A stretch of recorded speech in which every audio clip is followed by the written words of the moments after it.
সংবিধান সংস্কার পরিষদের অধিবেশন আহ্বান প্রসঙ্গে নোটিশে বিস্তারিত লেখা আছে। এই বিষয়টি আলোচনার জন্য উত্থাপিত হলো। যদি মাননীয় স্পিকার সময় না দেন আমি বসে পড়তে পারি, তাড়া করেও রাখতে পারেন, ইটস ইউর রাইট। মাননীয় বিরোধী দলের নেতা। ধন্যবাদ মাননীয় স্পিকার। আমি সম্মান রেখেই মাননীয় চিফ হুইপের প্রতি বলতে বাধ্য হচ্ছি, 15 তারিখের অধিবেশনে পয়েন্ট অফ অর্ডারে দাঁড়িয়ে আমি অতি জনগুরুত্বপূর্ণ একটি বিষয় উত্থাপন করেছিলাম। মাননীয় স্পিকার আমাকে পরামর্শ দিয়েছিলেন যথাযথভাবে নোটিশটি সাবমিট করার জন্য, তা আমরা করেছি। আমি মহান সংসদে আপনার মাধ্যমে এই নোটিশটি উত্থাপন করলাম। নোটিশের বিষয় হচ্ছে জুলাই জাতীয় সনদ সংবিধান সংস্কার বাস্তবায়ন আদেশ 2025, যেটা আদেশ নম্বর 1 এর অনুচ্ছেদ 10 অনুযায়ী সংবিধান সংস্কার পরিষদের অধিবেশন আহ্বান প্রসঙ্গে নোটিশে বিস্তারিত লেখা আছে। এই বিষয়টি আলোচনার জন্য উত্থাপিত হলো। আপনি আলোচনার জন্য মঞ্জুর করবেন। ধন্যবাদ মাননীয় স্পিকার। মাননীয় চিফ হুইপ। মাননীয় বিরোধী দলীয় নেতাকে অসংখ্য ধন্যবাদ।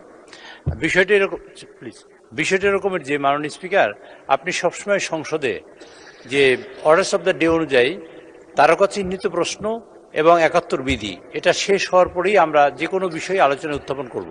এটা মাননীয় বিরোধী দলীয় নেতা যে বিষয়ে উত্থাপন করেছেন, আপনি 71 বিধি শেষ করার পরে যদি আপনি চান, ইনশাআল্লাহ তাকে সময় দিতে পারেন এবং আমরা এই বিষয়ে আলোচনা করতে পারি। ধন্যবাদ মাননীয় স্পিকার। মাননীয় বিরোধী দলের নেতা। মাননীয় স্পিকার, সেদিন জনাব স্পিকার বলেছিলেন যে আলোচ্য এই ধরনের কোনো বিষয় থাকলে এটা কেবল প্রশ্নোত্তরের পরেই হবে। আমি সেই মোতাবেকই দাঁড়িয়েছি এবং আমি মনে করি এটা আমার অধিকার এবং দায়িত্ব। আমি বিশ্বাস করি এটা আপনি এইভাবেই গ্রহণ করবেন। ধন্যবাদ আপনাকে। মাননীয় স্বরাষ্ট্রমন্ত্রী মহোদয়। টাইমটা দেন মাননীয় চিফ, যদি 1 মিনিট টাইম। মাননীয় স্পিকার, আপনাকে ধন্যবাদ। এটা মাননীয় স্পিকারের এখতিয়ার, যদি মাননীয় স্পিকার সময় না দেন আমি বসে পড়তে পারি। মাননীয় মন্ত্রী, আপনি কথা শেষ করুন দয়া করে।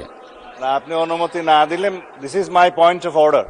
যদি আপনি পয়েন্ট অফ অর্ডারটা ফর্মুলেট না, মাননীয় মন্ত্রী, আপনার কথা শেষ করুন দয়া করে। দাঁড়া করেও রাখতে পারেন, ইটস ইউর রাইট। আমার বলছেন আপনি।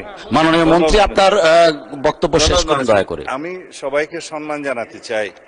আপনি দয়া করে মাননীয় বিরোধী দলীয় নেতা একটা প্রস্তাব উত্থাপন করেছেন আলোচনার জন্য, যেটা মাননীয় স্পিকার বিগত দিনে ওনাকে অনুরোধ করেছিলেন আপনি বিধি মোতাবেক নোটিশ উপস্থাপন দেন, আমরা বিধি মোতাবেক আলোচনার জন্য আপনাকে সময় দেব। কিন্তু সেটা মাননীয় চিফ হুইপ যেটা বলেছেন যে আমাদের ট্রেডিশন অনুসারে যে প্রশ্নোত্তর পর্ব এবং 71 বিধির পরে এই জাতীয় মুলতবি প্রস্তাবগুলো নিয়ে নোটিশ উত্থাপিত হয়, সেই কথাটাই আপনি মাননীয় বিরোধী দলীয় নেতাকে বলেছেন। এখানে আমার মনে হয় না কোনো অধিকার ক্ষুণ্ণ হয়েছে। আমার মনে হয় আপনি প্রশ্নোত্তর পর্বের বাকি বিষয়টা যে 71 বিধিতে আপনি আজকে উত্থাপন করার সুযোগ দিবেন কি দিবেন না সেটাও আপনার এখতিয়ার, তবে এটা সংসদ সদস্যদের একটা অধিকার। তো এরপরে যদি মাননীয় বিরোধী দলীয় নেতা তার নোটিশের প্রস্তাবটা উত্থাপন করেন, তার এগেনস্টে হয়তো আমাদেরও 2-4 কথা বলার থাকতে পারে, সেটা আমরা পয়েন্ট অফ অর্ডার ফর্মুলেট করেই বলব।